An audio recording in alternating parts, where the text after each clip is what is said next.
That's true.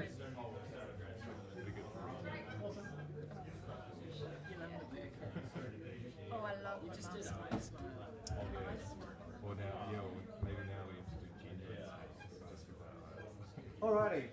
I know a few people still ordering drinks and that's all good, but we'll just get started anyway. I'm just doing a little bit of a preamble, so it doesn't matter too much. You guys know what's going on. For those of you who don't know me, my name's Tom. I'm one of the sort of organisers for the Canterbury Socialist Society. Thank you for coming along. It's nice to be back after a little bit of disruption from COVID level 2 and just not quite sure how we're going to run things, but now everyone's kind of a bit more used to it. We can get back to doing stuff. So a little bit of admin stuff at the moment. If you haven't come along to these things before, what we do as a Canterbury Socialist Society is we host public lectures, films, talks, discussion groups, and also social drinks, just around the topics related to socialism, the labour movement, the workers' movement, whether it's the history, the politics, the economics, or anything along those lines.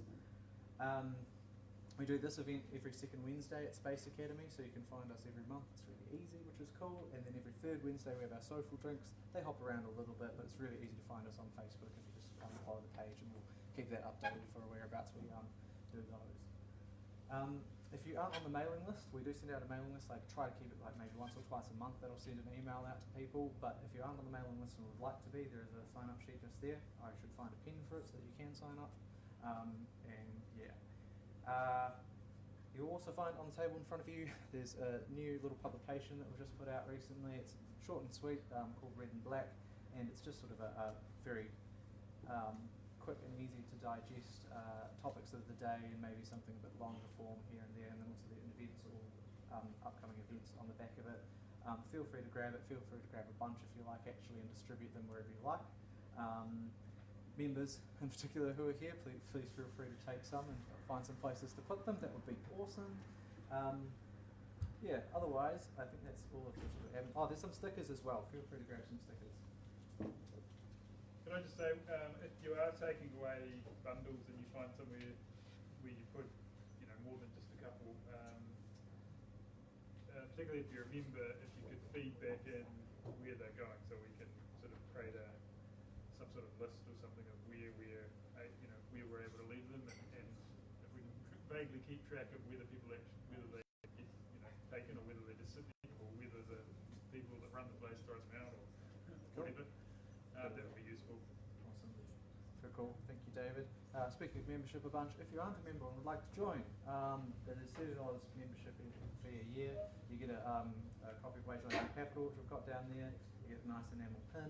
You get to vote at the AGM and a few other members' meetings when we're deciding what we want to do for the year. But yeah, open to anyone pretty much. The idea is that we all have an interest in these topics and stuff like that. We don't all have the same politics. It's pretty broad, really.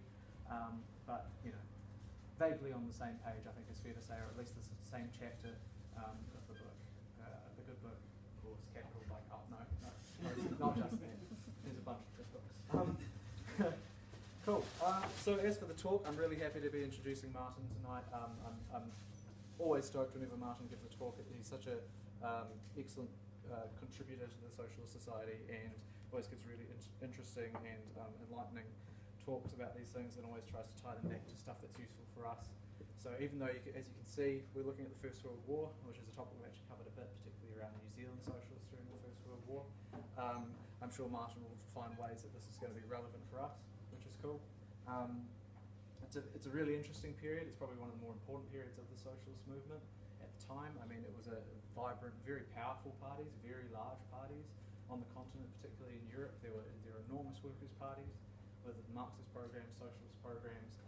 The First World War was a period of just disarray for a bunch of reasons. A lot of the politics that had been held for decades really started to crumble in the face of patriotic fervor for the war. You had massive splits in a lot of these parties, and really, even though the outcome of the First World War does lead to the Russian Revolution in some ways, in a seizure of power by the Bolsheviks, there's a lot of damage that's done to the socialist movement in this period.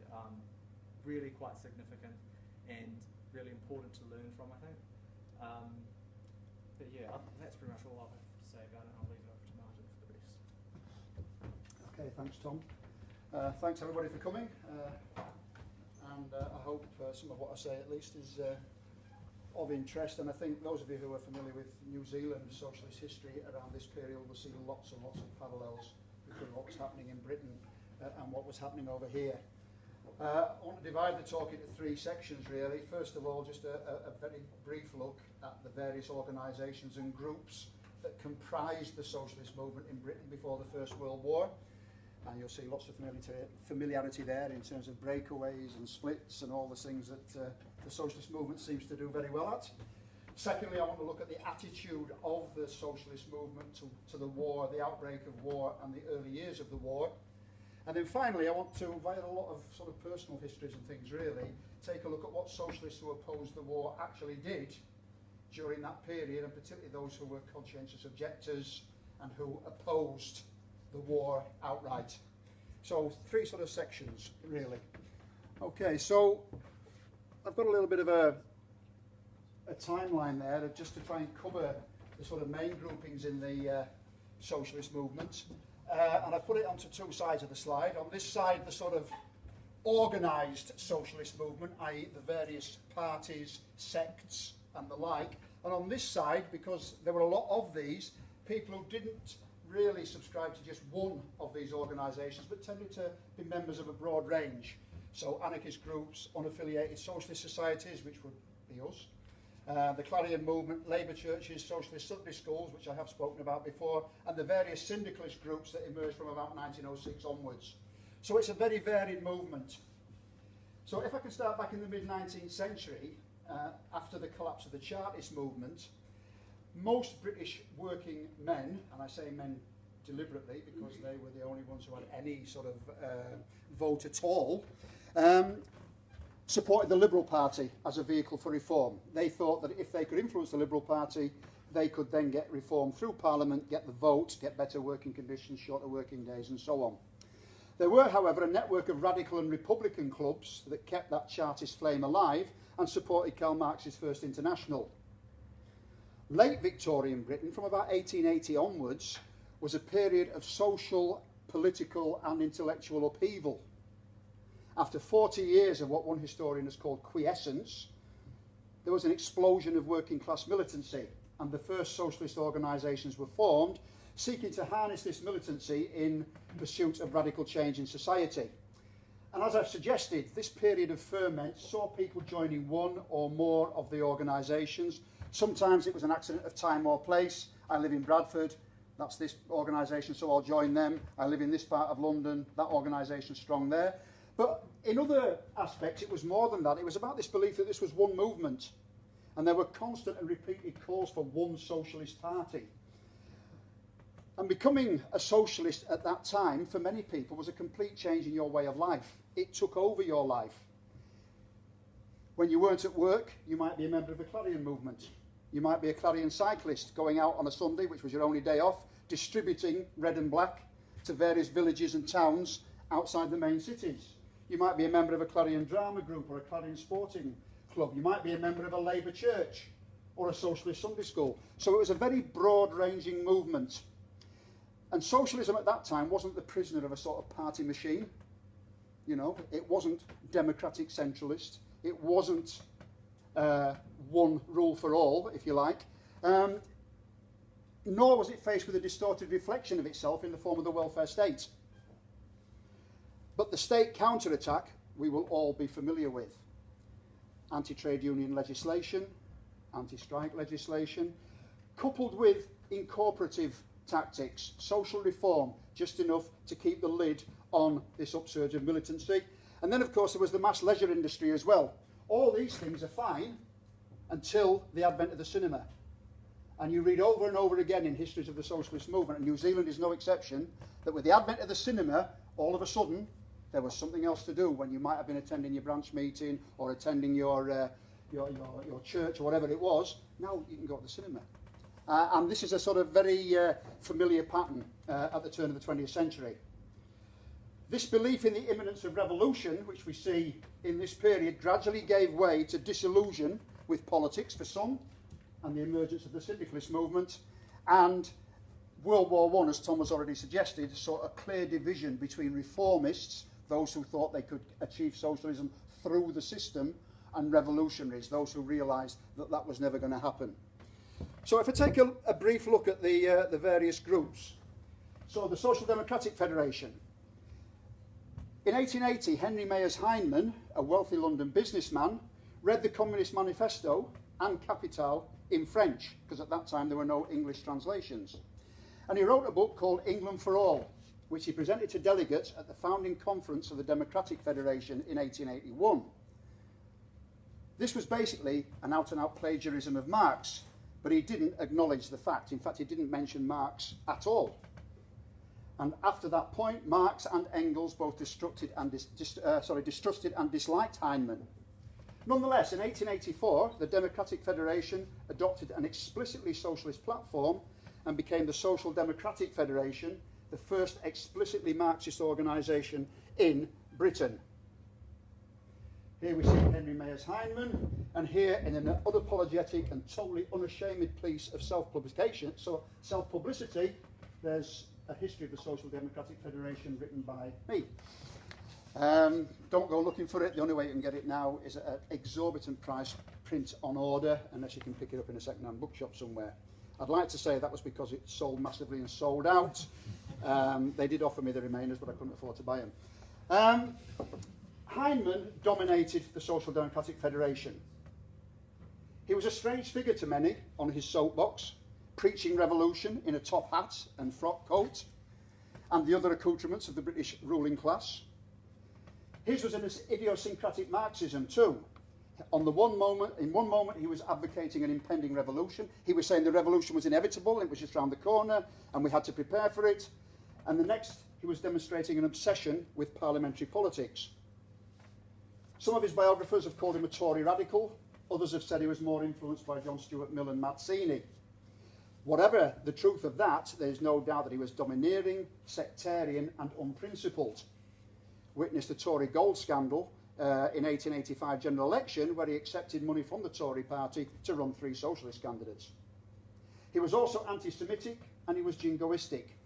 And the majority of the executive, led by William Morris, Edward Aveling and Eleanor Marx, split from the organisation after less than a year to form the Socialist League.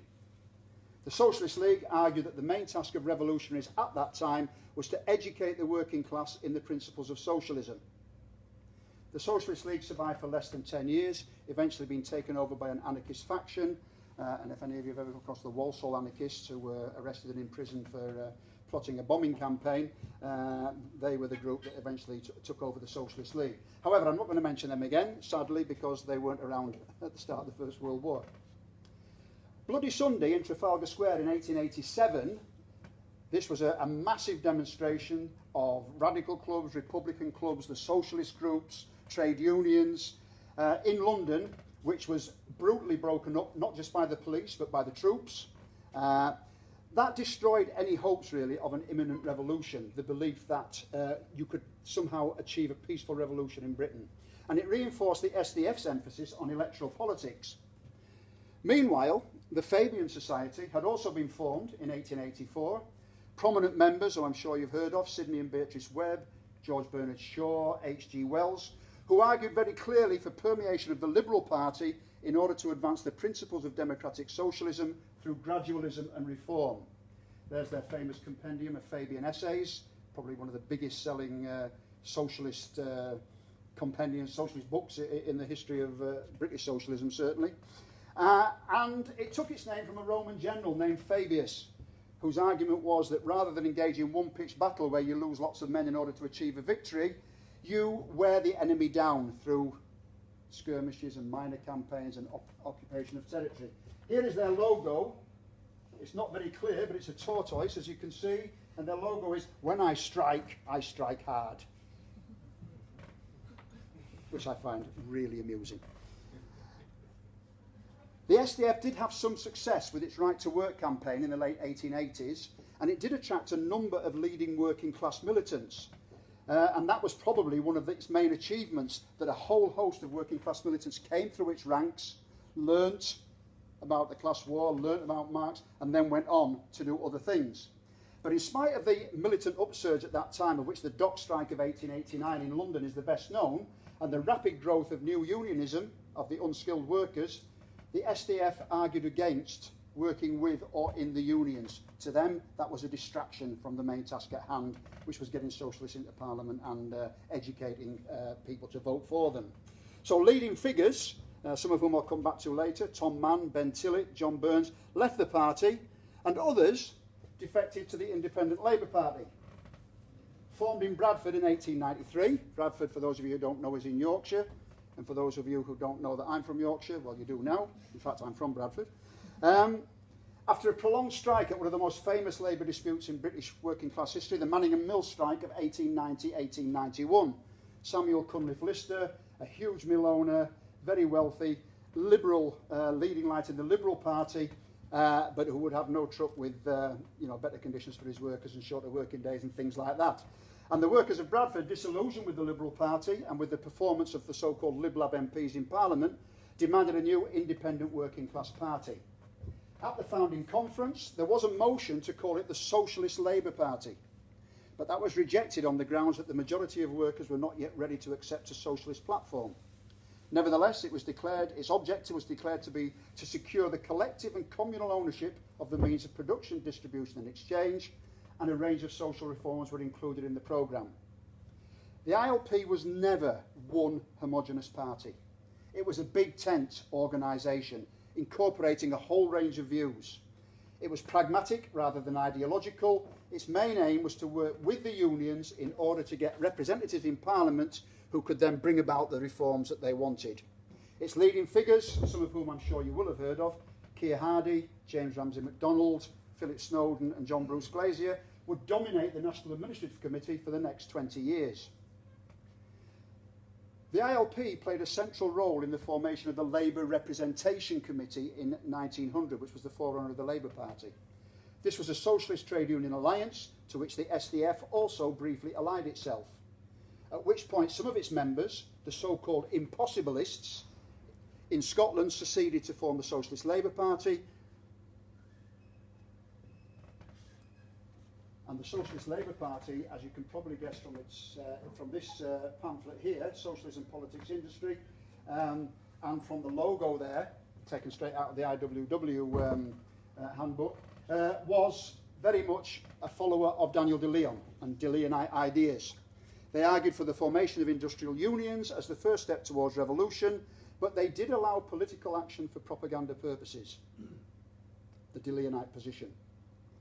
They achieved some influence on the Clyde Workers' Committee in Glasgow and amongst the Sheffield Shop Stewards movement, and became very important in this first strike wave, if you like, of the First World War.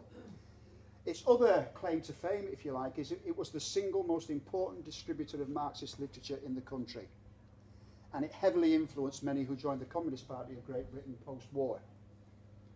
It endorsed the IWW, the Wobblies. It set up its own British Advocates of Industrial Unionism in 1906, and some of its members indeed, E.J.B. Allen included, and I'll come back to him later, subsequently totally rejected political work and broke away to form the Industrialist Union. So in a sense, they then went over to the IWW line that we're most familiar with, which rejected all forms of political action in favour of one big union. In 1904, the other group of impossibilists, the Socialist Party of Great Britain, was established mainly in London. As you can see there, they've got nearly as many banners as they have members. That's the total membership at the first annual conference in 1904. So we're doing pretty well, folks. I think we can match that. It claims to be the oldest surviving socialist party in the world, although sadly the New Zealand branch has collapsed. They argue for the revolutionary use of the ballot box and Parliament. They argue that violent revolution is outdated and doomed to failure, and that socialism cannot exist in one country. That is the line that's been unchanged for over a century. Interestingly, in their platform, and I genuinely think this is interesting, they argue for ownership of the means of production and distribution, but not exchange, believing that there will be no money and no exchange of that sort in a socialist world. The SPGB is currently affiliated to the World Socialist Movement, if anybody wants to check out where it's at now. It does produce a very interesting journal or magazine called Socialist Standard, which is worth a read. Of all these groupings I've described, the ILP was probably the largest, well, not probably, it was comfortably the largest, some 30,000 members by 1905, 1906, something like that. But the SDF remained the strongest on the revolutionary wing of the movement, if you like, and it changed its name to the Social Democratic Party in 1909. And I put that one up, the banner of the Edmonton branch of the Social Democratic Party, because Tom was talking about new flags and banners, and I thought, well, maybe we could think of something a bit more grand, you know, and advertise ourselves a bit more flamboyantly. And then in 1911, after a socialist unity campaign launched by Robert Blatchford and Victor Grayson, Grayson was probably the firebrand revolutionary left-wing socialist in Britain in 1907, when he won the Colne Valley constituency, which again is close to me, on an explicitly socialist ticket. And for 2 or 3 years he became the leading light in the movement. And this is the last revival, really, of that one Socialist Party campaign, that we should all be under the same banner, guys, all fighting for the same aim. So there's the British Socialist Party, formed in 1911, and at its founding conference it claimed 40,000 members.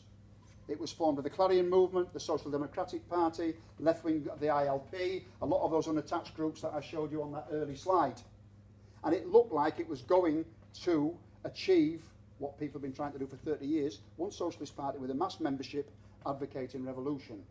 Unfortunately, it soon became very clear that Hindman and the SDF had actually intrigued to control that party.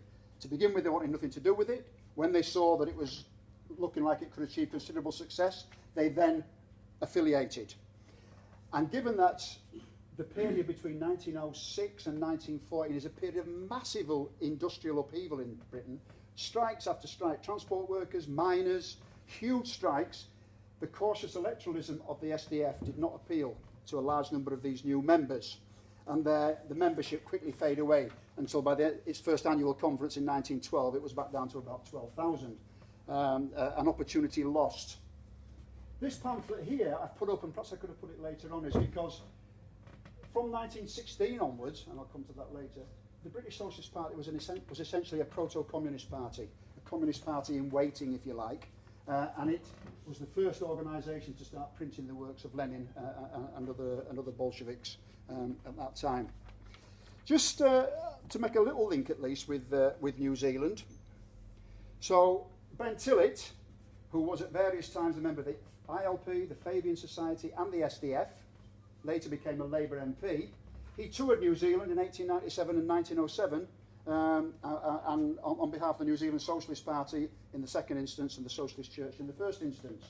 Here is a strike poster from the Great Dock Strike of 1889, and his name is at the bottom there, along with this guy, Tom Mann. Tom Mann, probably the significant revolutionary for many, many years. A fantastic bloke, in my opinion, well worth looking up. Tom Mann came to New Zealand in 1902 to organise for the New Zealand Socialist Party until he was snapped up by the Australians, who realised what good work he was doing here and took him over to Australia to do the same for them. One of the things he's famous for is this open letter to British soldiers, the so-called don't shoot letter, where he's appealing to soldiers not to shoot on their working class brothers during the miners' strike and the transport strike of 1912, for which he and the other people responsible were charged with sedition and locked up. This guy, Edward Hartley, also comes from Bradford. He was a member of the ILP and the BSP. He came to New Zealand in 1911-1912, again as a New Zealand Socialist Party organiser. The New Zealand Socialist Party seemed to pull organisers from everywhere except New Zealand. If they weren't coming from Britain, they were coming from Australia. And Edward Robert Shaw Hartley, that's a postcard of him and his wife. Sorry, it's such a poor photo. And it says their New Zealand tour. But actually, when he was here, he did a lot of work. And then this guy, E.J.B. Allen, who was originally in the SDF, then he joined the Socialist Party of Great Britain, then he joined the Socialist Labour Party, then he broke away to set up the Industrialist League, and then he joined the Industrial Syndicalist Education League with Tom Mann. He came to New Zealand in 1913, became assistant editor of the Maori-Land Worker. When Harry Holland was imprisoned in 1913, I think it was, he became editor of the Maori-Land Worker. And I'll leave him there and come back to him a little bit later. And finally, this guy, Victor Grayson, who I mentioned earlier, the firebrand left-wing revolutionary from the Colne Valley in 1907, he came to New Zealand in 1914. And he attracted large crowds to his lectures and his speeches and what have you. And then again, when I finish, I'm going to come back to him as well, because there's a couple of interesting stories for all of these guys. So, I want to move on now then to British socialism and the First World War. So I've just given you a brief flavour of what the socialist groupings are. War came in 1914 with a startling suddenness to many socialists. As Tommy Jackson, who's written a memoir called Solo Trumpet, which is worth a read, later remembered, socialists were paralysed by our unbelief in the reality of the war danger. Its coming swept us off our feet as straws swept by a big wind. The war shattered the myth that socialist internationalism was an effective instrument for the prevention of war. The belief that mass protest and the threat of revolution would persuade governments not to go to war. Socialist organisations, the mass socialist parties in Germany and France and Britain had been threatening a general strike if war takes place. And then when war did take place, of course, overwhelmingly majority of them did no such thing and went off to fight. Most socialists accepted two basic propositions. A, national defence, that in advanced democratic states, socialists had a duty to defend their homeland. And secondly, the right of self-determination. And both of these were influential in persuading British socialists to support the war. The other point to note is that many socialists saw no contradiction between revolution and patriotism. And if we look at various socialist groupings today, there are still those around who subscribe to that sort of notion. Hindman, the founder of British socialist democracy, was not alone in his view that the socialists of each nation must work out their own route to socialism, that socialism was not anti-national. And there was a long tradition of what we call radical patriotism in the UK, and both supporters and opponents of the war used this to justify their positions. On the 1st and 2nd of August 1914, all socialist organisations participated in large anti-war demonstrations throughout the country. Here's Keir Hardie speaking to a crowd of well over 100,000 in Trafalgar Square on the 2nd of August 1914. But the declaration of war on the 4th of August brought this unity to an end.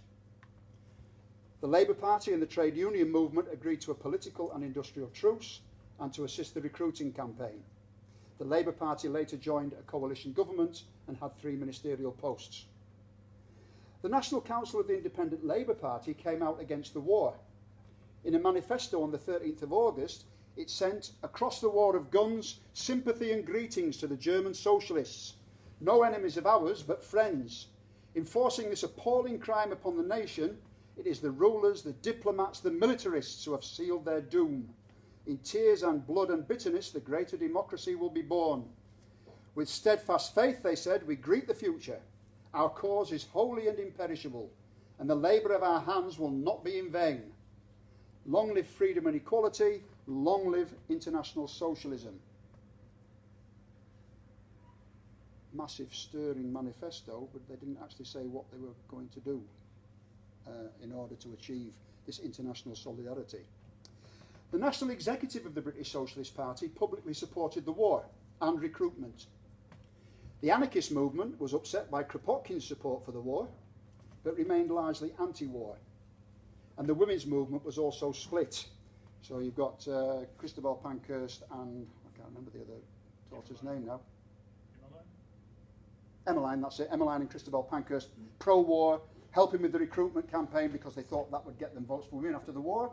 And then you've got Sylvia Pankhurst, who became extremely left-wing, and I'll refer to her briefly again later on, and Adela Pankhurst, likewise, who went on to join the Communist Party. She came to New Zealand in 1916 to speak against the war also. So again, another British visitor there. Yet these pronouncements of the national executives disguised a chaotic, confused and often ambiguous response. And I think this is a general point for any historians actually. Just to look at events in national terms or to look at the history of national movements can be very misleading. You need to look at the experience in the local areas and even at individuals. And often you find a very different picture at grassroots than you do at the national level. So for example, in North London, a new organisation was set up, the Herald League, which brought together rebels of all persuasions. And in Leeds, Tommy Jackson noticed that at one meeting they had a BSP chairman, an SLP speaker, an ILP committee, and anarchist communists on the stage as well. So just looking at national pronouncements of national executives doesn't often give you the true picture. The traditional view of the socialist movement in the First World War is that it was the ILP who led the anti-war movement, that somehow they kept the red flag flying. This is actually not true, or it's only partially true. Emmanuel Shinwell, who was a Labour MP right in the 1950s, said this of James Ramsay McDonald, and apologies if you don't know who James Ramsay McDonald is, he's the great traitor of the Labour movement. He's the person who in the 1930s split the party, went off to form a national government and introduced the sort of measures that even Boris Johnson might have problems accepting, I think, at various times. But he came out, he left the ILP executive, he left the Labour Party executive because he was against the war. Shinwell said of him, he was neither for the war nor against it.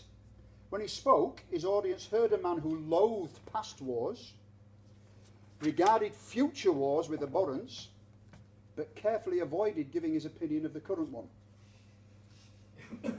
Classic Labour politician.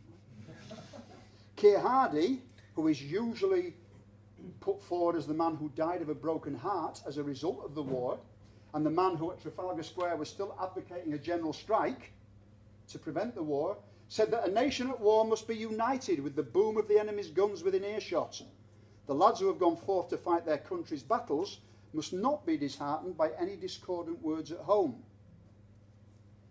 Unsurprisingly, many of the rank and file membership were confused. ILP manifesto, 13th of August, anti-war, and then you get statements like that from Keir Hardie, and you get McDonald very equivocal in his public speeches as well. Nor was the anti-war line of the NAC universally accepted. It's been calculated that about a fifth of the membership succumbed to the war fever, and by that they mean joined up or supported the recruiting campaign. A substantial proportion of the Bradford ILP, which was the heartland of the Independent Labour Party, were committed to the war effort, either on the grounds of national defence or on the argument that Prussianism needed to be destroyed. And this is a familiar sort of trope during the war from all the pro-wars. Prussianism needs to be destroyed. And then when you look at some of the actions of the government in Britain, New Zealand or elsewhere who were fighting against Prussianism, and you think, well, yeah, okay, look what you're doing at home then. A point I'll come back to. To maintain party unity, enlistment and participation in the recruiting campaign were left as matters for individual conscience, and the ILP suspended anti-war agitation in favour of the defence of workers' rights against profiteering and in defence of individual liberties. As a result, party membership halved by the middle of the war, by the end of 1916, although by the end of the war it had picked up again to its original pre-war level for reasons which will become clear. The British Socialist Party was able to maintain no such unity. A series of regional conferences in February 1915 showed a party that was literally split down the middle. In Glasgow and London, the anti-war factions held the upper hand. Sadly for me, the conference at Leeds of Yorkshire delegates revealed overwhelming support for the war, leading Arthur Gardner of Huddersfield to suggest that they should issue red, white and blue ribbons to the delegates. Lancashire was a stronghold of the Hindman camp, and in 1916 at its Salford conference the party split. Pro-war supporters walked out to form the National Socialist Advisory Committee, and later, with hindsight very unfortunately, named themselves the National Socialist Party, before reverting to their original name of Social Democratic Federation after the war, re-affiliating to the Labour Party, coming out strongly against the Russian Revolution and what they called vanguardism. But they took half the party with them. It is worth noting, in one of those nice little quirks of history, a long-forgotten pamphlet written in 1915 by a guy called Fred Brumley, who was an organiser for a union with the title of the National Amalgamated Furnishing Trades Association. And he was responsible for a pamphlet entitled Class Cohesion versus Spurious Patriotism, a straight talk to British workers.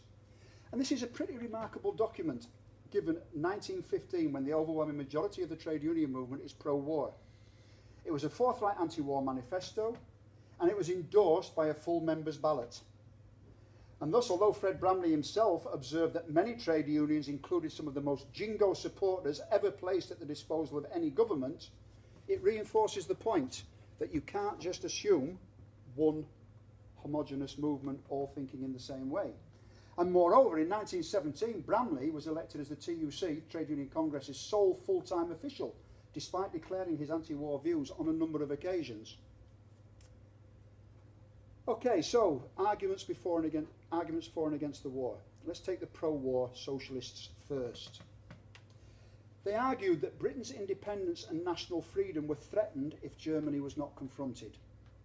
Germany was the aggressor and had violated Belgium's right to self-determination. Those of you with any knowledge of early 20th century will know that that is somewhat ironic in the light of Belgium's appalling treatment of her Congolese colony, for example. The war was a fight for liberty and democracy, they said.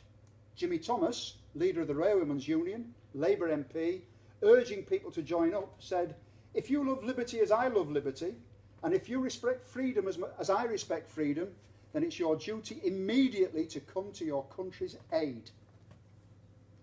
Pro-war socialists hope for gains from the war, a bit like the women's movement. If we support the war effort, then we can only benefit.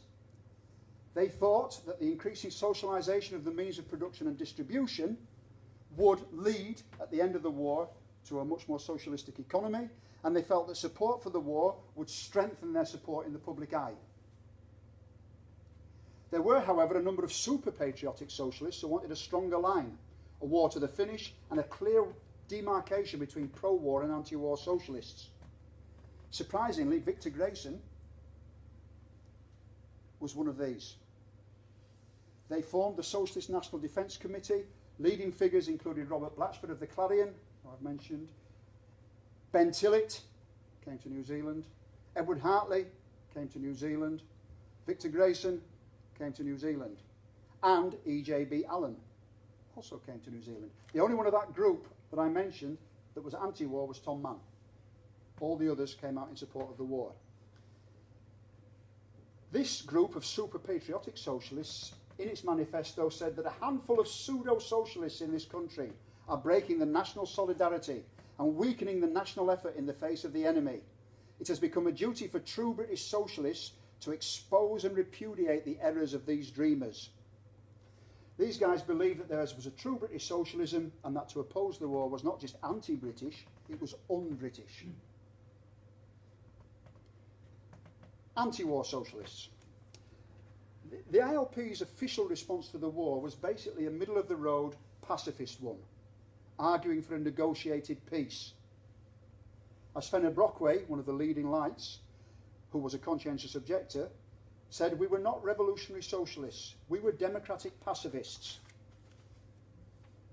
He excluded the Scottish ILP from that definition, suggesting that they spoke a different language, which they do in Scotland, to be fair. That of class struggle. But they failed to unite the anti-war campaign with their campaigns against dilution of labour, profiteering, rent rises, and so on. So in other words, their rhetoric in Scotland wasn't actually matched by their action. They focused on, and understandably I think, the everyday concerns of working people, profiteering, rent rises, wages, hours, and so on. The opponents of the war in the British Socialist Party hoped for a revived Second International, were prepared to propagandise against the war, and did so, but did not consider direct action against it.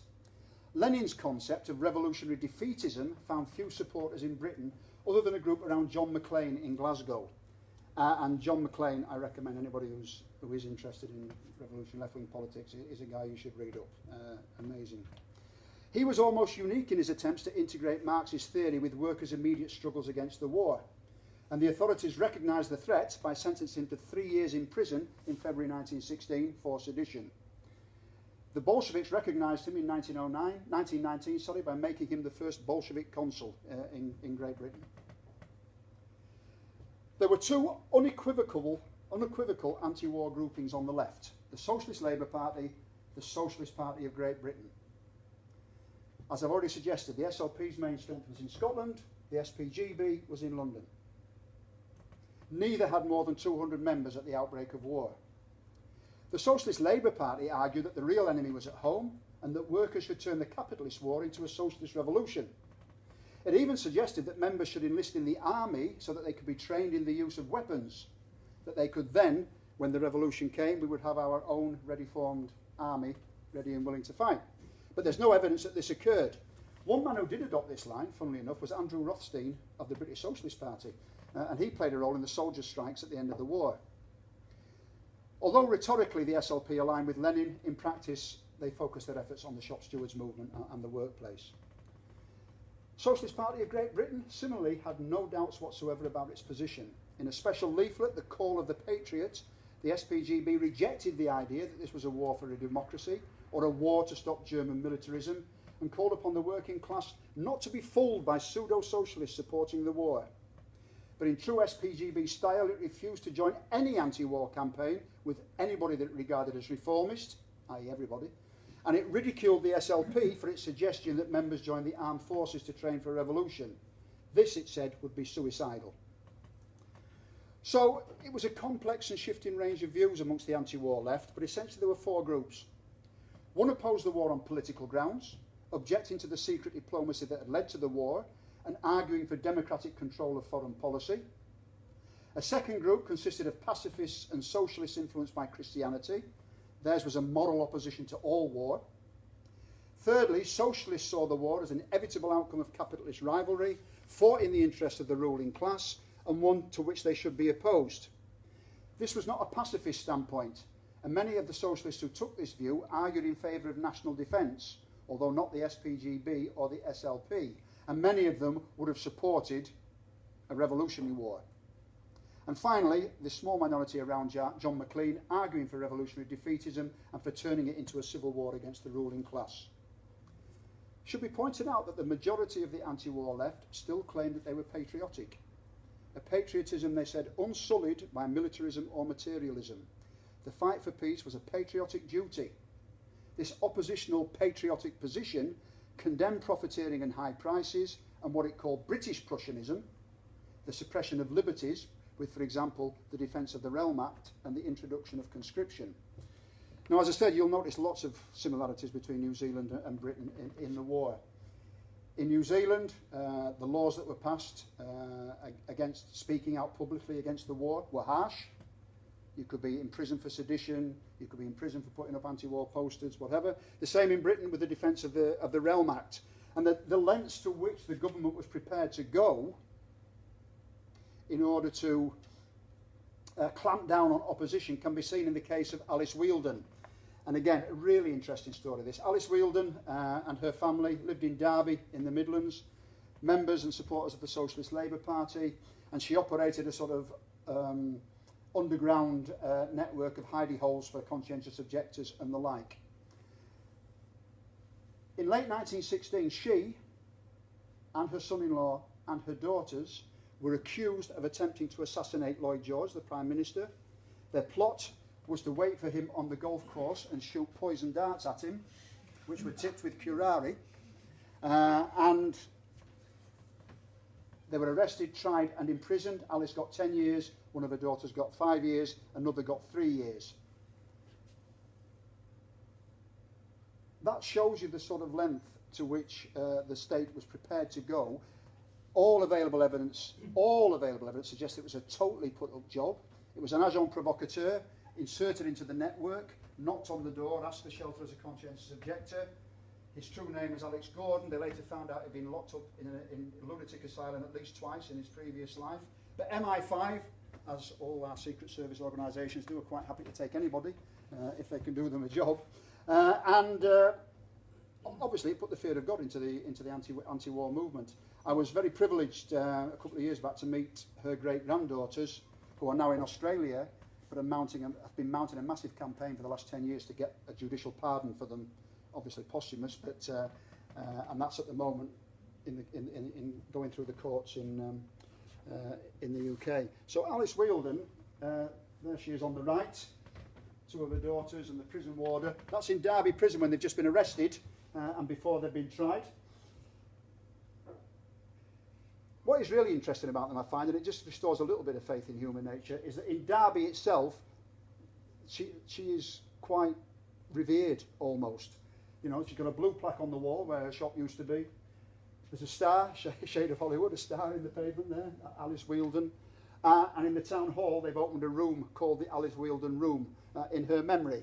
So, you know, little pearls of hope amongst an otherwise black situation, I think. And the courage of anti-war socialists should be mentioned at this stage. It was not an easy job to stand up and oppose the war.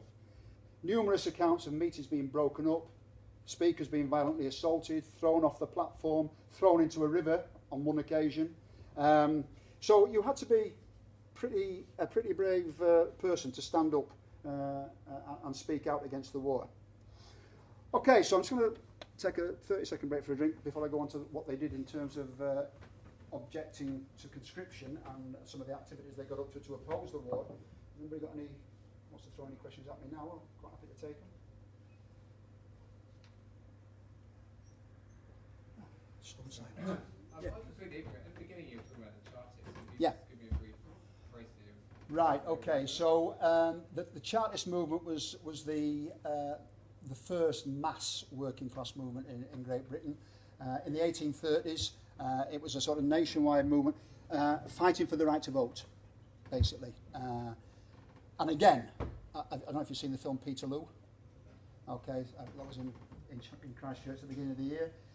The same situation, mass movement, massive demonstrations, lots of orators stood on the soapbox, and it looked for a while as if the state was was being threatened by this. So at Peterloo, they did exactly what they did on Bloody Sunday in Trafalgar Square. They sent the troops in and killed, I can't remember how many now, a fair number, and that sort of level of suppression carried on, and the movement eventually collapsed.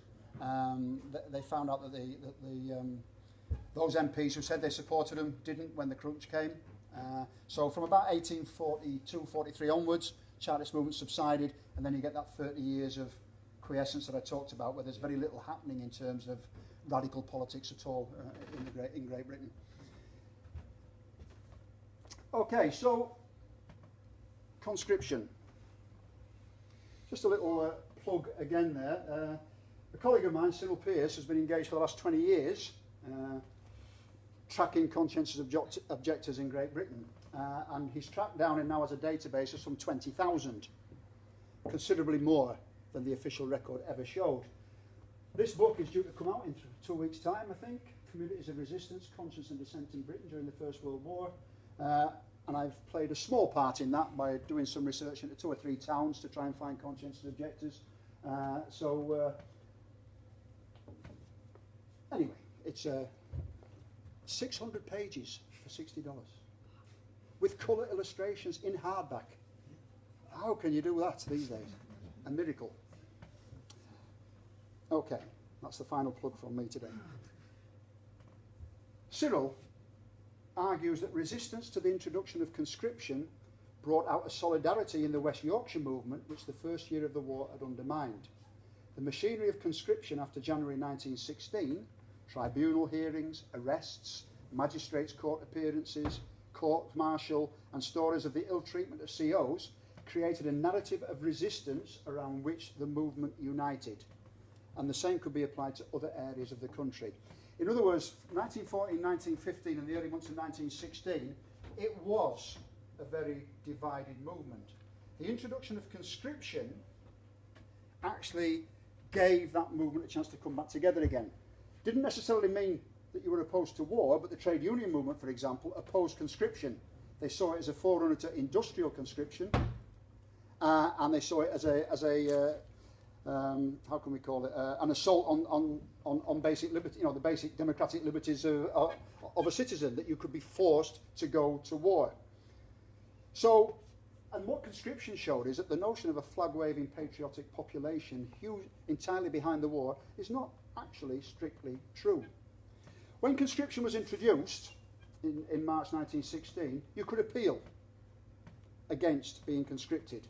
You could appeal because your work was of national importance, miners, for example, or because of domestic or business hardship. So if you were a mother and you had 4 sons and 3 were already at the front line, you could appeal on the grounds of you didn't want your 4th son to go off and risk losing the lot of them. Or you could appeal on the grounds of business hardship. You had a business, it relied on, you'd already lost half your workforce, you'd only got, you know, a few old men left doing the work, and if you lost any more, you'd really be struggling. Or you could appeal on ill health. And then there was a conscience clause. All of these claims had to go before local tribunals, where COs received very little sympathy. Members of the tribunals were irredeemably members of the social elite, magistrates, mill owners, landowners. They were steeped in notions of patriotism and duty. As David Bolton has pointed out, appointed by virtue of their social reliability and unquestioned and unquestioning patriotism, they brought to their work a baffled suspicion of all dissenters, total ignorance of religious and political idealism, and a class-bred bitter hostility to socialism. To add to this lack of judicial detachment, if you like, were ignorance and confusion, and some of the stories are really quite funny. So, one chairman, confronted with a conscientious objector who said that he was a follower of Tolstoy, said that he thought Tolstoy was a place name. Another, when informed that the Bible was originally written in Greek, would have none of it and argued that Jesus was British to the backbone.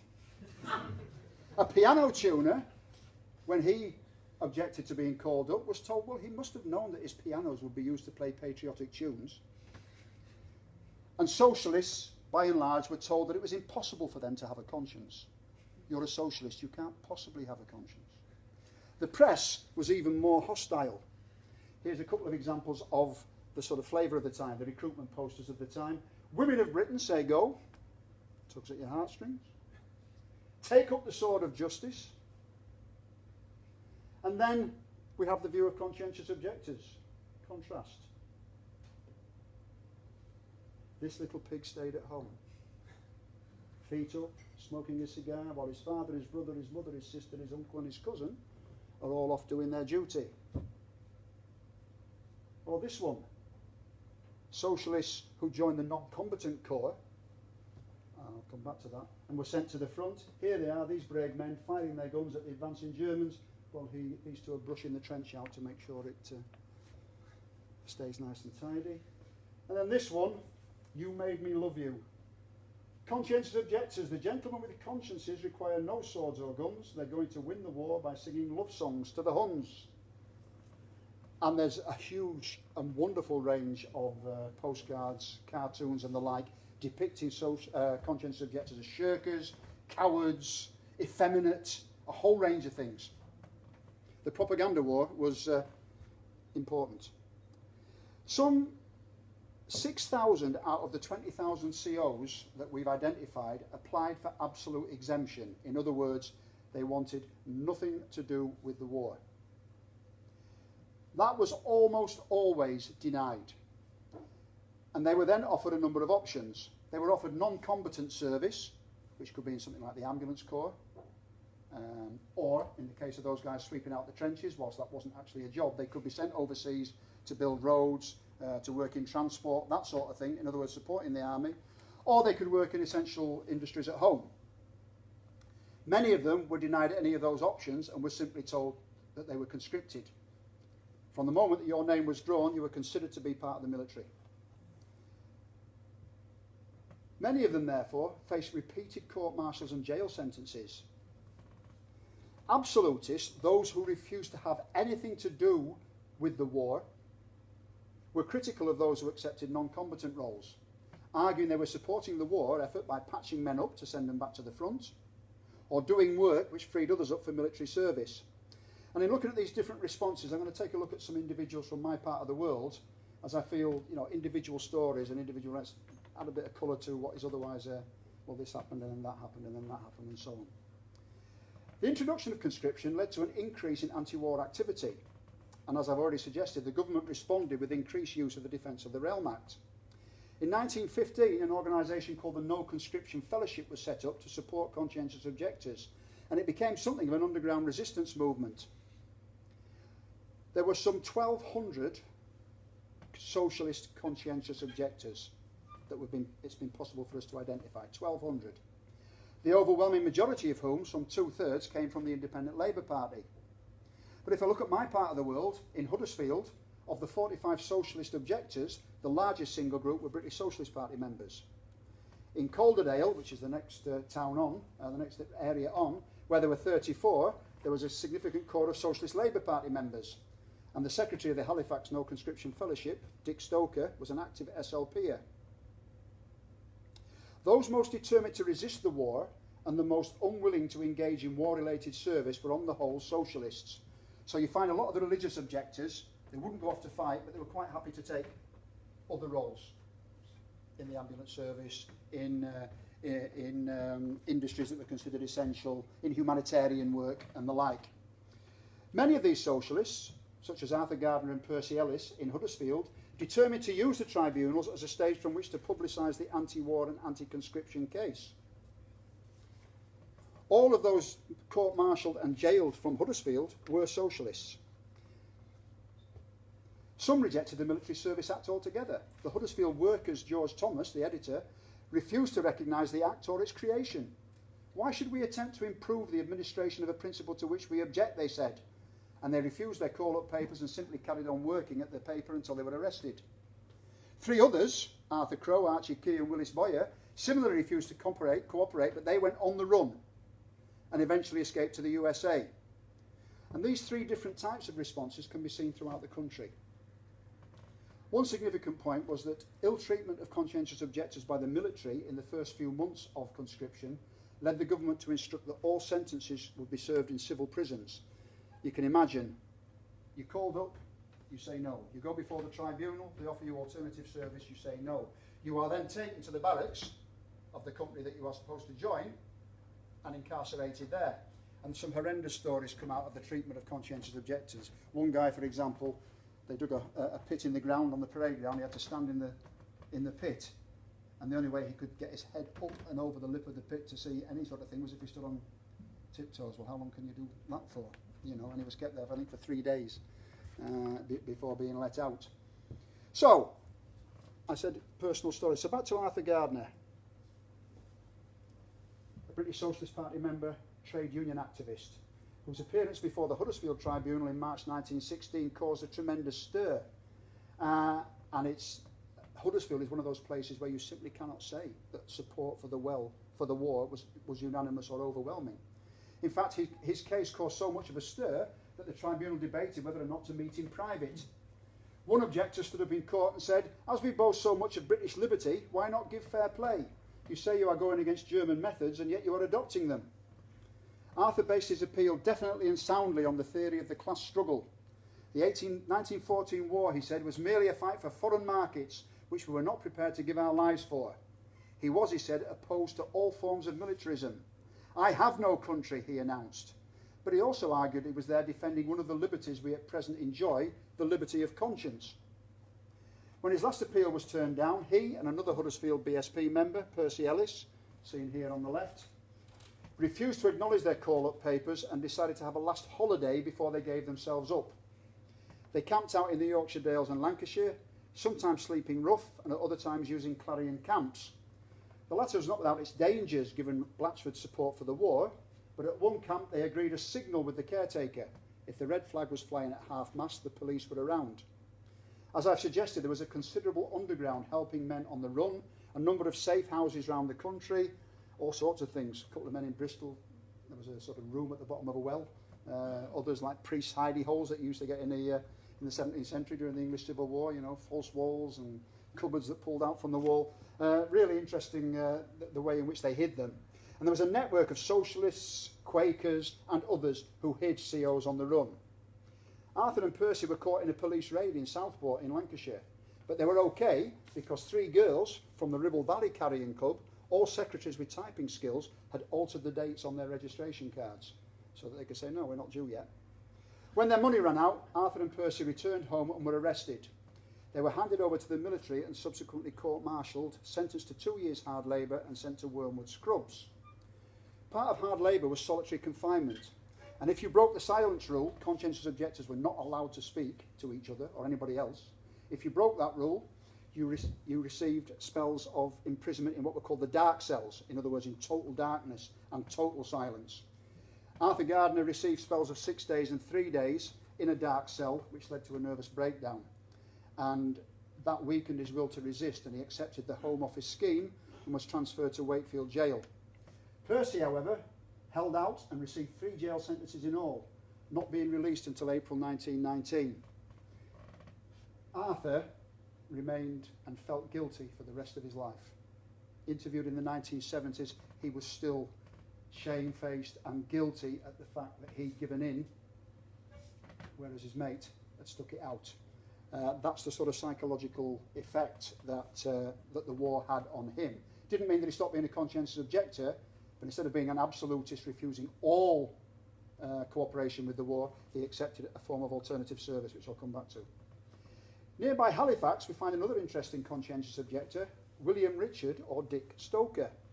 Stoker, a draper from Wigen, had joined the Socialist Labour Party in 1906 and was for a period its national organiser. At some stage he moved to Halifax, where he was a draper with stalls on the local market, and he was secretary of the Halifax No Conscription Fellowship. When he appeared before the tribunal, his initial call-up was deferred on business grounds, but he then went on the run, hiding out in the Lake District at this place, Greenmoor Farm. Not a bad place to hide out. Quite idyllic, really. And what's interesting about this place is this rock. Now, again, a little bit of a sort of plug for myself. It was rumoured in all sorts of places for a long, long time after the war that somewhere up in the Lake District was a rock with the initials and slogans carved on it by conscientious objectors on the run. But nobody could find out exactly where this was. It seemed to have vanished. Anyway, after some detective work, Cyril and I thought, right, we can find this. And we did, having pulled off loads and loads of heather and goodness knows what else and cleaned it away. Quite a mucky job it was. Oh, sorry, go back again. So on the... Go back again, stay there. It's changing here. Oh, there we go. So on this rock here, up here you can see WRS, Dick Stoker. You can also see the initials of his brother Harry and his brother Tom. And to use a very well-worn British joke, they were clearly no ordinary Tom, Dick and Harry. You can also see Alfred Boozy down here, a revolutionary socialist who said the only rifle he would fire would be in the class war, and a number of others. And you can see conscientious objectors, con objectors 1916 there. So we found that and we photographed it, and it's now been declared a heritage site, so we're quite chuffed with that. That was a good day out. Excuse me. Yeah, and as you can see, what we know they did, they used to perch up here as a lookout post, because from there you could see for miles. So if the police were coming, you could see them from a mile off and get the hell out of it. And while they were there, while away the time, they carved their initials into that stone. So, as I said, he had 2 brothers, Tom and Harry. Harry was still living in Wigan at the time of his conscription. He was arrested in May 1916, imprisoned, and when recalled to his unit upon release, he absconded. He was declared a deserter in June 1917. And here's a police letter trying to find out where he is, inquiring of the Cumbria police, had they come across Harry Stoker, did they know anything about him? And by this time they'd arrested his brother Tom, and they said, well, we don't know, but we know his mother lives in Halifax, maybe you want to try there. They never found him, they never tracked him down. And we don't know where he went to be honest. Tom also worked as a draper, but in Blackpool. He was called up in September 1916 and went on the run.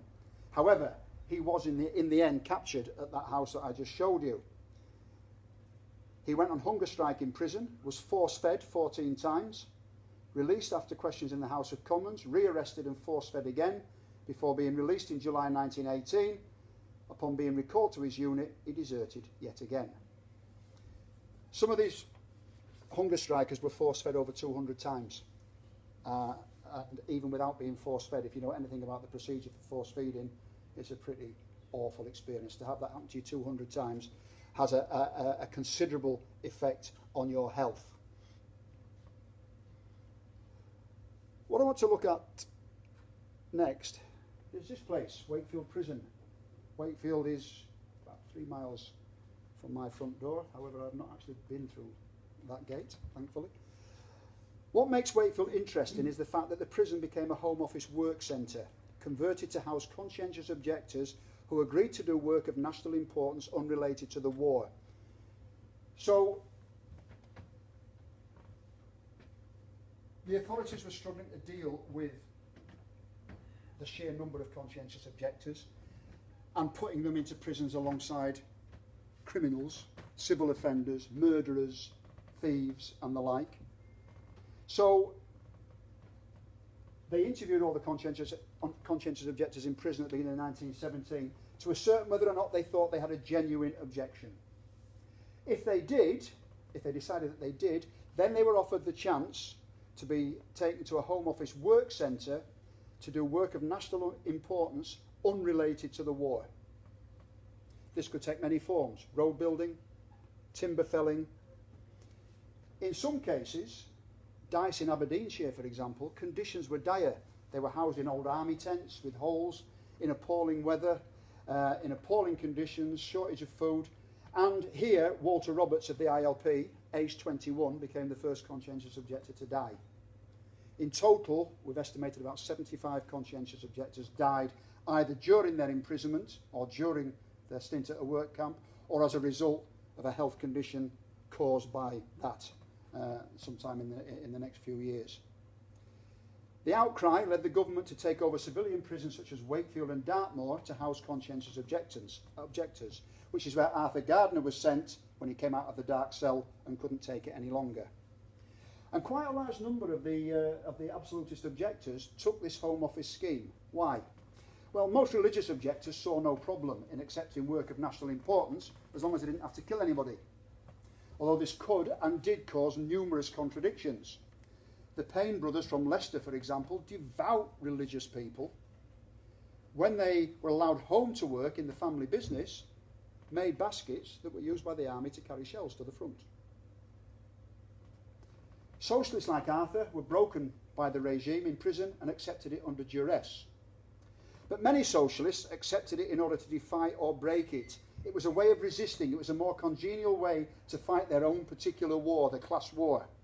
Socialist objectors, as I said, weren't pacifists by and large, and they could continue to fight the class war in the work centres, whereas in prison they were isolated. But when you went to a work centre, like Wakefield, you were not. And as the authorities soon found out, placing large numbers of committed socialists in one place caused all sorts of problems. The Payne brothers, when interviewed later in life, these religious objectors, referred to them as communists and agitators, always stirring up trouble. They won't be quiet. So this was an open prison. Inmates wore civilian clothing. Here's a group of them, as you see, in civilian clothing in the exercise yard, getting their daily exercise. They could apply for leave at the weekends if they'd behaved themselves, and they could go out between 6 and 9:30 p.m. in the evening into town. They were given a measure of self-government. Dangerous. They were allowed to elect representatives to speak to the governor and petition him for improvements in their conditions. There was entertainment in the form, there's a cell, sorry, one of their cells, so not an ordinary prison cell, they had a few home comforts. There was entertainment. I'll go back again. They were there to do work of national importance not related to the war, so there's some in the foundry. They made frame patterns for Liverpool prison for windows. There's a group, I think, in the cookhouse. I'm not quite sure what they're doing. Fine-looking group of men, nonetheless. But they were allowed entertainment in the forms of drama. Here's the Wakefield Prison Conscientious Objectors Drama Group. I love this bloke here. And this one down here, he reminds me of somebody. Is it Waiting for God or something? Is that guy with a bowler hat now? But anyway, so there's the drama group. They could play football. Here's the England team playing its international match against the Scottish team in Wakefield Prison. Old habits die hard. They could have visiting speakers like Bertrand Russell, famous pacifist, and G.D.H. Cole, famous Labour historian. What did the citizens of Wakefield think about having this mass of conscientious objectors in their mix? Well, it certainly caused tensions in town. The City Council, meeting on the 2nd of January 1917, debated at length the problem of conscientious objectors cluttering up the Free Public Library. What steps had been taken to mitigate this evil? Asked one councillor. Whilst another commented it was a disgrace and a scandal that we should have to rub shoulder to shoulder with such contemptible curs. A letter to the Wakefield Express referred to that tribe now housed in Wakefield, temporarily heaven, and known as conscientious objectors, although probably many of them do not possess a conscience at all. It makes one positively ill to see these brazen-faced, thick-skinned, pigeon-hearted criminals walking about the streets as if they had bought the earth. An Express editorial called it a shirker's shelter.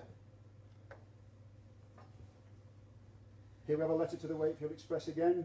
Impudent and brazen-faced attitude adopted by these misfits, wearing an air of defiance and insolence as they wander around the streets. And here castigating a local minister who had shown some sympathy with them. There was a riot in Wakefield on Whit Sunday 1918, where conscientious objectors were assaulted, several were knocked to the ground, kicked and punched. A Quaker family was found their house surrounded, their windows smashed, their rooms broken into and their furniture destroyed. After an editorial in the local paper, which more or less encouraged people to take the law into their own hands. The paper was also concerned about the impact upon the morals of Wakefield's young women, declaring itself horrified at the disgraceful manner in which certain Wakefield girls flirt about these very peculiar people, which should incite the utmost contempt on the part of decent women.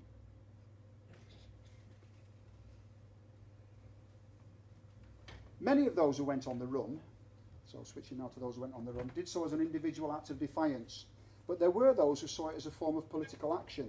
That included anarchists and the Socialist Labour Party. Direct action was much more appealing to them than the martyrdom of imprisonment. The Socialist Labour Party set up what it called flying squads that would visit towns, they would suddenly appear in the marketplace, sell their literature, make a couple of speeches, take the platform down and disappear before rushing off to evade the police. Members of the Flying Corps were also instrumental in maintaining the publication of the Socialist, the SLP paper, throughout the war. Some of the Clydeside leadership sought refuge in England. They came south of the border, and the most amusing case is that of Willie Paul, one of the main SLP leaders, who quite blatantly spent much of the war working in the British Museum, writing The State, Its Origin and Functions, which, according to Graham Stevenson, the work clearly follows classic Marxist themes, but more interestingly draws the same or similar theoretical conclusions as Lenin was reaching at the same time, without the benefit of being able to read Lenin's work at this point, since it had not yet been translated. So there's a nice little irony, if you like. There's a guy sat in the British Museum on the run, writing a revolutionary book which was calculated to incite a class war. In the Socialist Party of Great Britain, most of those were also absolutists and spent the war in prison, but a good number joined the Flying Corps, and most of them didn't even leave London. Billy Owls, for example, worked nights at Covent Garden and lived in a flat above the party's head office, and they never caught him. The incompetence of the authorities undoubtedly aided a number of conscientious objectors in their attempt to evade capture. One SPGB member found a gate at Parkhurst Prison on the Isle of Wight open, walked out, caught a train to Portsmouth and was never caught. Another, whilst under military supervision, dived through the open door of the car, and he too was not recaptured. Arthur Gardner recalled that the two soldiers taking him and Percy to Wormwood Scrubs got drunk and passed out, and in fact the roles were reversed, with the two socialists knocking on the prison doors and asking to be let in.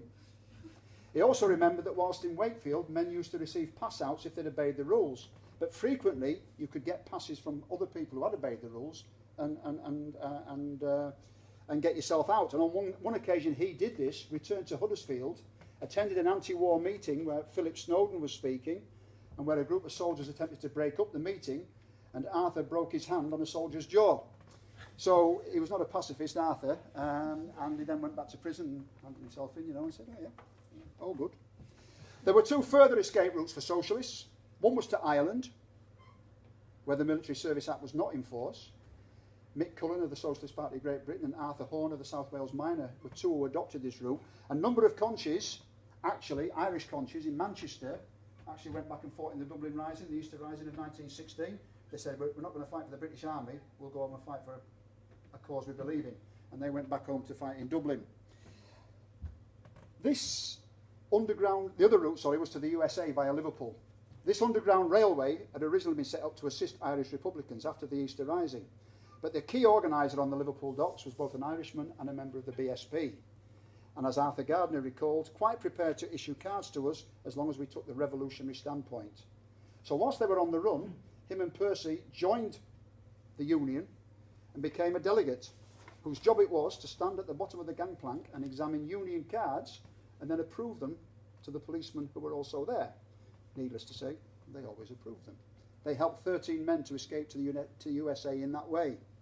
He was loaned a blue jersey to wear, he recalled, and I tried to learn to chew tobacco, but I couldn't. It made me feel sick. However, his views upon those escaping to the USA are interesting. We thought it was rather a cowardly way to get out of it after we'd been extolling our beliefs. It looked like running away. But we were prepared to help them if they'd no conscience as far as cowardice was concerned, which is a pretty harsh comment from one conscientious objector to another. Finally, one point should be made in relation to socialist conscientious objectors. As I've already suggested, unlike the religious or pacifist objectors, they carried on resisting in prison. The extreme protest, as I've already suggested, was the hunger strike. Ralph Fox and Guy Aldred is a really interesting anarchist, a Glasgow anarchist, really, really interesting guy to read about, relate numerous protests, strikes, refusal to obey rules. They totally ignored the silence rule most of the time. And Fenner Brockway suggests that socialist COs became increasingly rebellious. They had refused to obey orders in the army. Why were they now going to obey orders in prison? In Wakefield, they went on strike over demands for increased output. They felt that by sewing mailbags in prison, they were taking work away from men outside who were then forced to join up. They went on strike over poor conditions. They went on strike over lack of medical facilities. One anarchist in Wandsworth prison simply dismantled his cell. He just completely smashed every single item in the cell: sink, toilet, bed, tiles, window, until in the end the authorities gave up and released him on health grounds, leading one historian to comment that he literally broke his way out of prison. So, a few conclusions. War resistors on the left covered a wide spectrum of belief, from democratic pacifist to revolutionary socialist. Their courage cannot be denied, and you also need to remember the importance of family and community links in supporting them and hiding them when they were standing up in opposition to the war. What happened to them post-war is quite interesting. Arthur Gardner was victimised, couldn't get a job until 1926. He joined the Labour Party and became a Labour Party agent in that year, and he later became Lord Mayor of Huddersfield. Percy Ellis became Secretary of the Heavy Wool and Textile Workers Union. Many conscientious objectors did really well in the post-war Labour movement. This photograph here shows a celebration dinner for ex-conscientious objectors members of Parliament in 1924. So only 5 years after the war, there are 19 MPs who had been COs during the war. Many others who opposed the war but were not COs because of their age or their gender were also elected as MPs. Of other COs, Dick Stoker again is a very interesting character. Dick Stoker in 1918 went from Britain to Russia, which at that stage is in the full upheaval of the Bolshevik Revolution, in order to obtain funds, to smuggle diamonds in order to obtain funds to support the Socialist Labour Party election campaign at the end of that year. He was a foundation member of the Communist Party. He was the first Communist Party member to be arrested during the general strike of 1926, and he eventually went to Russia to manage a collective farm, and his son worked as a factory technician in Moscow. As Tom suggested at the start, it was the Bolshevik Revolution which signalled a clear divide between reformists and revolutionaries. The war, whilst it played a part, it didn't really matter what political group you belonged to, it was your stance on the war which counted. But the Russian Revolution really forced a decision between, am I on the reformist left or am I on the revolutionary left? The British Socialist Party, Sylvia Pankhurst and her Workers' Socialist Federation, which she founded during the war, and some left ILPers joined the new Communist Party of Great Britain. The Socialist Labour Party split over the issue, a minority refusing to join because of the Communist Party's decision to apply for affiliation to the Labour Party. Lenin wrote his famous pamphlet, Left-Wing Communism and an Infantile Disorder, attacking the Socialist Labour Party and Sylvia Pankhurst's group, who felt the same. I interviewed an old SLPer in the 1970s, and we were the only true Marxist, bloody Communist Party, they didn't know Marxism from, was his comment. And the Socialist Party of Great Britain continued on its way, as it has to the present day, as the only true socialist party worldwide. New Zealand follows a very similar trajectory to all of that. First 2 years of the war, by and large support from the trade unions and the labour movement. Conscription, bang, that made a lot of difference to the way the movement reacted and the way the movement acted. And the two key questions for me about New Zealand is, one, they treated their conscientious objectors really harshly. I mean, you think the treatment of conscientious objectors in Britain was bad? Nothing like it was in this country. And one has to, you know, there's a question as to why were they treated so badly.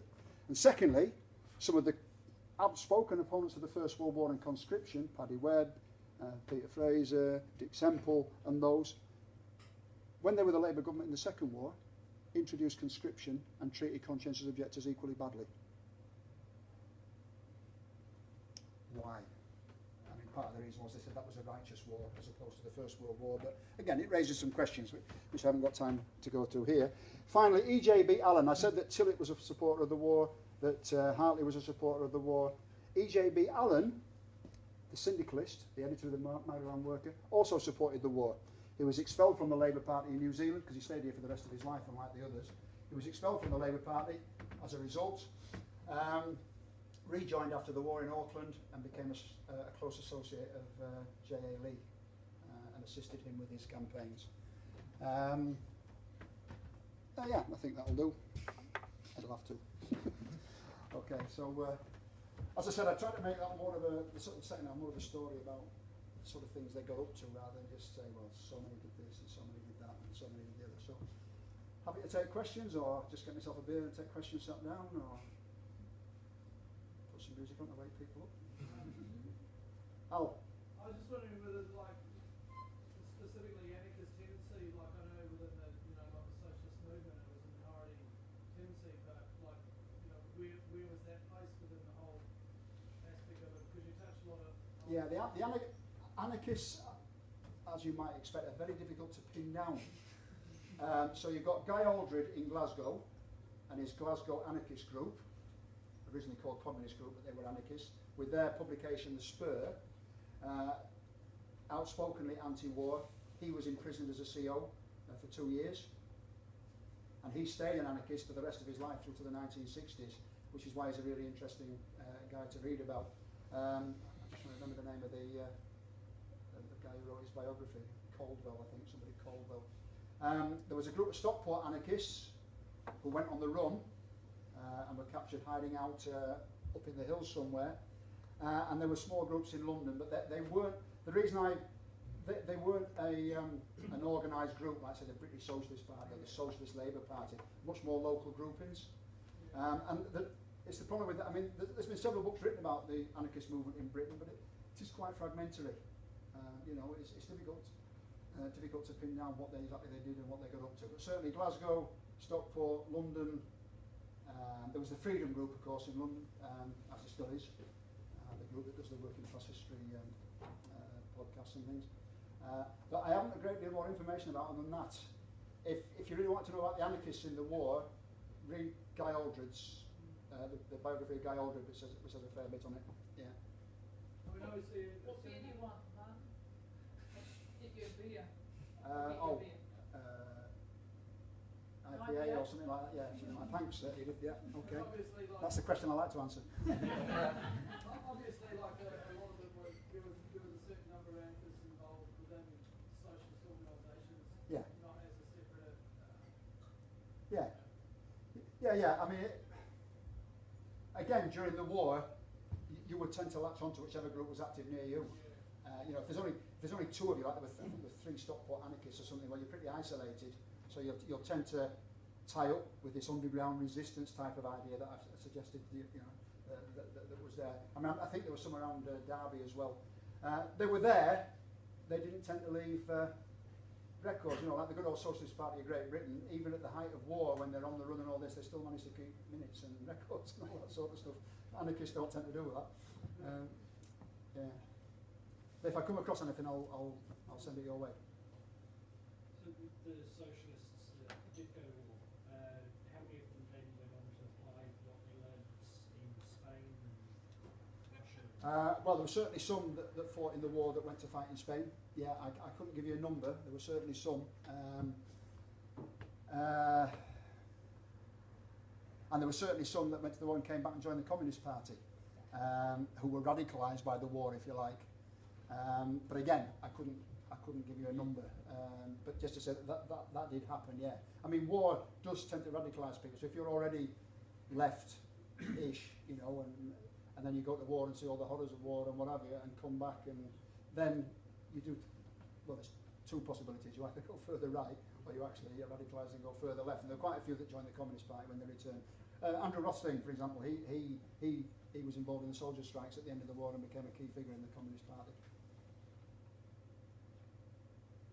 Okay. Just to give Martin a break, have a sip of your beer if you like.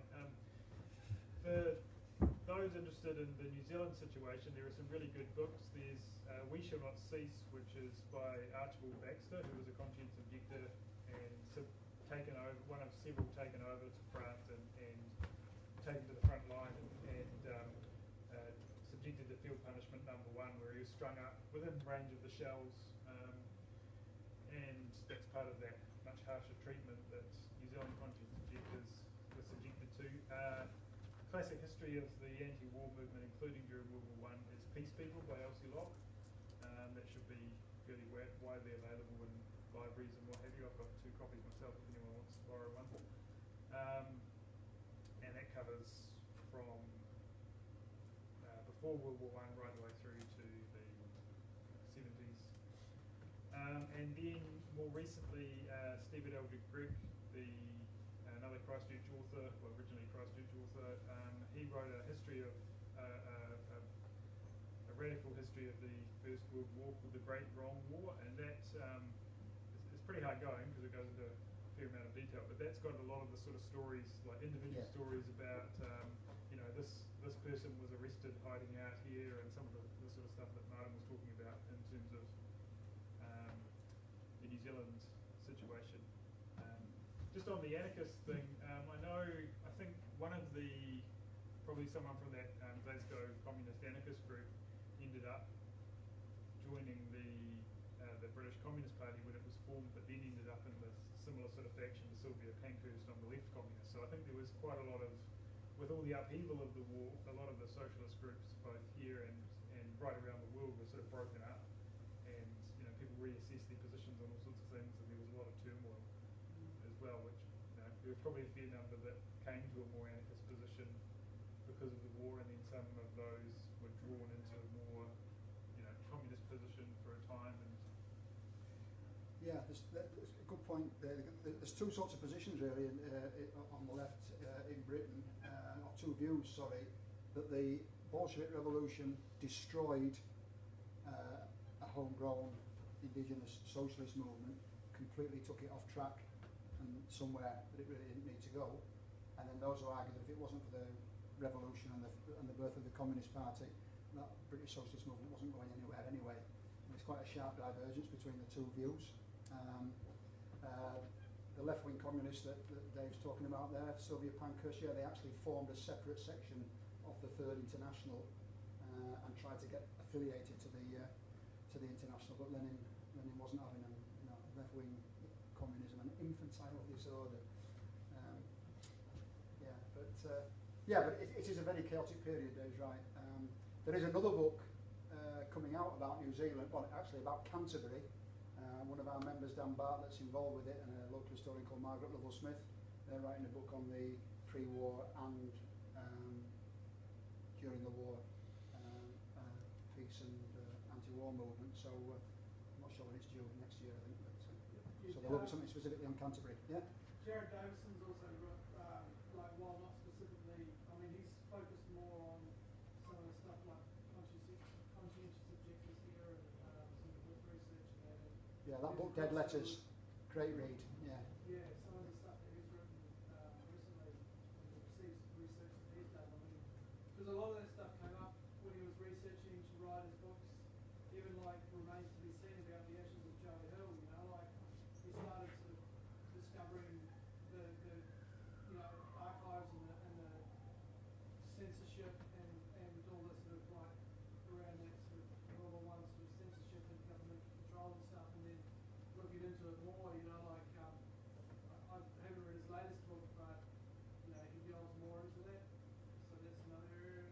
Yeah, good point. Oh, yeah. I mean, Jared Davidson, for those of you who don't know, has written some really good stuff about Joe Hill, about a guy in Auckland who was a tailor whose name escapes me at the moment.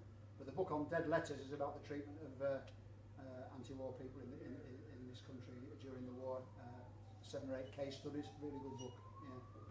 Could one of you talk a little bit about why New Zealand was so harsh towards conscientious objectives?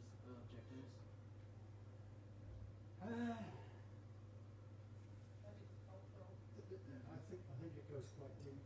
We're actually a very punitive society. We don't think we are, but you look back at our colonial history. There's something. We like to think we used to be.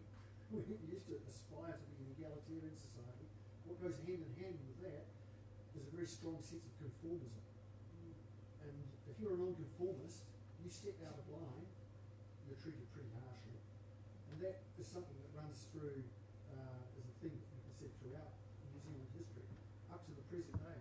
I mean, we have a huge prison population. I also wonder if part of it was that New Zealand, as a fairly junior partner of the British Empire, was trying to show that it would do its bit, and as such was very into the war fervor and showing that we were part of the Commonwealth and never go fight for king and country and so on. Oh, absolutely. No doubt that A would little have been country that could. motivating. Going to that on a more personal, my great grandfather was a conscientious objective only level 2. And it was a small town element. And small towns have long memories. My father used to get like spat at in schools and stuff because it was, that was his grandfather and this kind of stuff. So there is a, Yeah, I think both points are valid. I think, and I'm only looking at this from a research perspective, obviously not having been brought up here, but I mean, you've got a tradition, a very sad tradition in this country, almost from day one, of a sort of urban-rural divide, and a long history of strike breakers, and by strike breakers I don't just mean people who come in and take your job, but people who actually get on a horse and carry a club, or even and actually assault strikers. I mean, they were almost an auxiliary force in the 1913 strike or the Wigen strike and things like that. And I think there is that element in society, but the other reason clearly was they were struggling to recruit. They struggled to recruit under the voluntary system. When they introduced conscription, all of a sudden the anti-war feeling rose dramatically. And it got to the stage where, because originally they just introduced, they conscripted what they call First Division, which was either single men or married men without children. And then the Second Division was married men with children and the like. And at that stage, there was a massive outcry. I mean, women in Christchurch actually barricaded the gates to the military camp so these guys weren't able to get in to enlist. And I think they were scared stiff that they were not going to be able to fulfil their quota, and so they tried to. The harsh treatment was to try and discourage. Basically, it was, this is what will happen to you if you resist. I mean, there were imprisonment for sedition. I mean, people like Harry Cook and Paddy Webb and people like that were locked up for 12 months or more. Get them out the way. Get the anti-war people out the way, and then conscientious objectors, harshly treated, as you say, Archibald Baxter and others, taken to the Western Front and crucified, basically. It was a warning. It was a threat. It was, this is what's going to happen to you if you step out of line. The British were brutal anyway. I mean, let's face it. The British were brutal, and they were the dominating factor as a society here in New Zealand. The colonisers, the British. Yeah. Well, I think that ties in what Hindman said. Brutal. Yeah. The British have been renowned for being brutal, a brutal society, against their own even, convicts, things like that. That's not a common thing that a lot of countries did. Britain, this society was very brutal against anyone who stepped out of line, let's face it. And I think it comes from that. I don't think it comes from New Zealand per se. I think it's more of a British thing. Well, obviously, I mean, I say obviously, but I mean, I mentioned Peterloo back in the 19th century, Bloody Sunday in Trafalgar Square, striking miners shot in Featherstone in 1908, I think it was. I could give you a list as long as your arm of, the brutal treatment of strikers and others in Britain. Yeah, so there is that element, and of course, what, 1914? You were at most third generation immigrants? Second generation probably, yeah. I've sort of got a relaying question from Wellington, so hopefully I do it well enough to get a live stream going. Someone was just asking, obviously there were some problems or difficulties with solidarity among the left, like unity around the question of the war, for a bunch of reasons. Do you see parallels now, like, that are causing significant issues, or like were there aspects of like patriotism or aspects of like disagreement about some politics that were around then that are still with us? I think that's what the question was. Well, I think one difference is this, that internationalism during the Second International, so the period leading up to the Second World War, was rhetorical rather than actual, because as I suggested, there was this sort of socialist patriotism, if you like, that was common to Germany, to France, to Britain.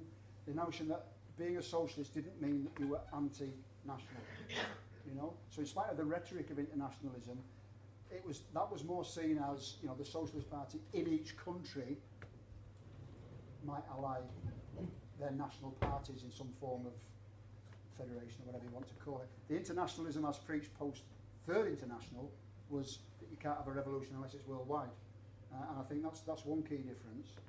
I think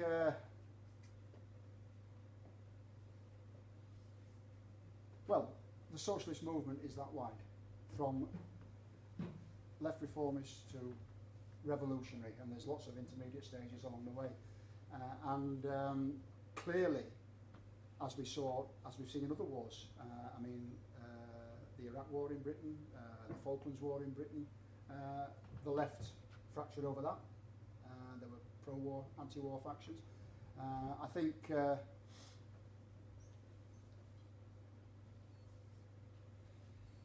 think internationalists have had a real problem in the last 20 years because of what's happening in individual countries. They've had a real problem in trying to theorise how exactly an international revolution could happen. I mean, the Democratic Socialists in America at the moment are still arguing about whether they should set up a separate party. Never mind whether we could have an international revolution. It's a difficult question to answer, that one. I think we would find, as we did in the Second World War, that if there was another war, the left would behave similarly, as we saw the New Zealand left did in the First World War and the Second World War. I mean, the opposition in the Second World War was largely pacifist. I haven't seen a great deal of evidence, and apart from the Communist Party, who followed the Comintern and flipped and turned. So yeah, I'm not sure I've got a clear answer to that question. It's one of the things that depresses us from time to time when we look at history and think, as I said there, there's the war, and you think socialists would automatically stand up and oppose that war, and yet they didn't. Nationalism overrode internationalism. I think it highlights the sort of dichotomy of the left and the right, like within like the parliamentary system and within society, the fact that you talk about a paradigm of the left, but there's a large proportion of the left that call themselves left that I don't identify personally, because they're kind of not specifically anti-communist, or not anti-capitalist, and they're not specifically revolutionary, so it's just the left wing of capital in a sense, like more than anything else. So. Yeah. Well, you'll notice I didn't spend any time on the Labour Party, other than a brief mention, because I don't define, I've looked at the Socialist Movement, and I don't define them as either then or now as a socialist party.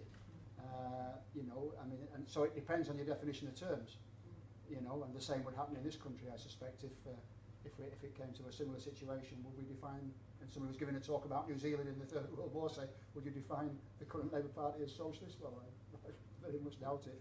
So that's why I ignore them, and I dealt with the groups who specifically called themselves socialist and who at least gave lip service to revolutionary socialism, and I restricted it to that for that reason, because they're the groups I think that we can learn something from, I mean, the debates around, Lenin's pamphlet, left-wing communism and infantile disorder is really interesting. I mean, we had the discussion at the AGM on Sunday about an electoral strategy or policy, and most people, and that included me and Paul, what's his surname? Hopkinson. Paul Hopkinson gave a thing on Sunday, which was an article about Lenin and his approach to elections. And actually, we would automatically assume, I think, he'd be opposed, he's anti. No, actually no. Pragmatically, elections are a strategy, and they can be of use, was his argument.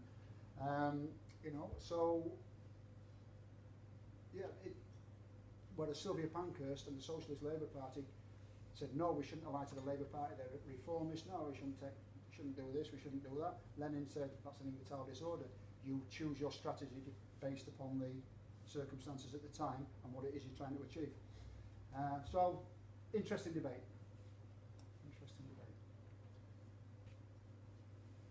A couple of questions. One was, like, here, people who were convicted of conscience objection lost their civil rights. So basically, they lost their rights as a citizen, so their right to vote and stand in elections and stuff for 10 years as part of their punishment. So I think Paddy Webber was kicked out of Parliament on that basis. Was there anything like that in the UK? Yeah, same. They lost the right to vote. Yeah. Right.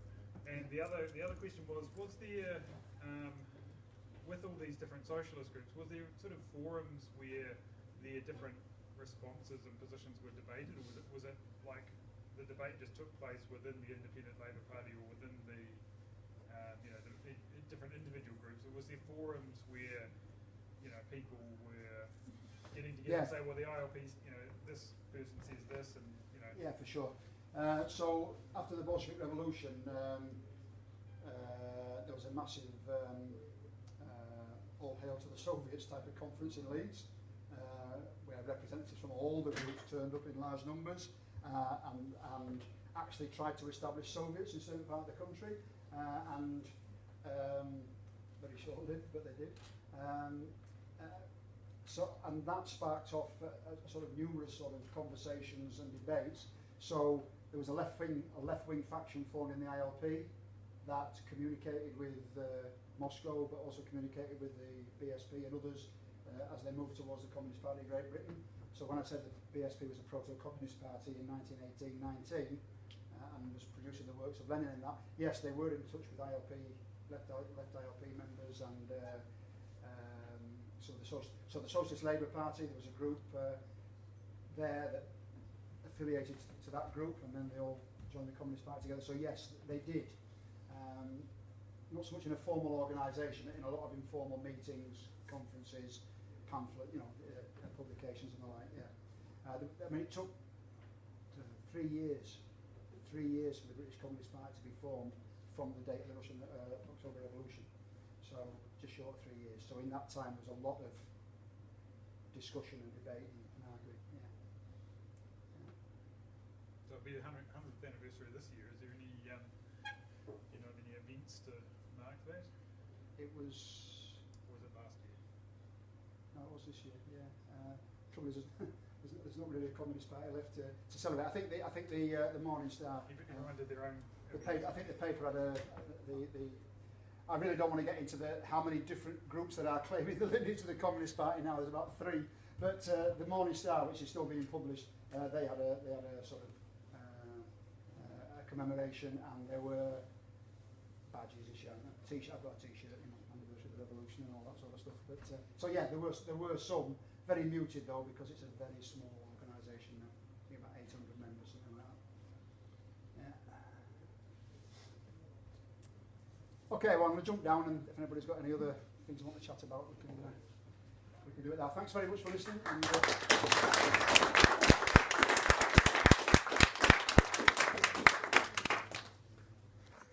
what I would say is that, as socialists, it's important.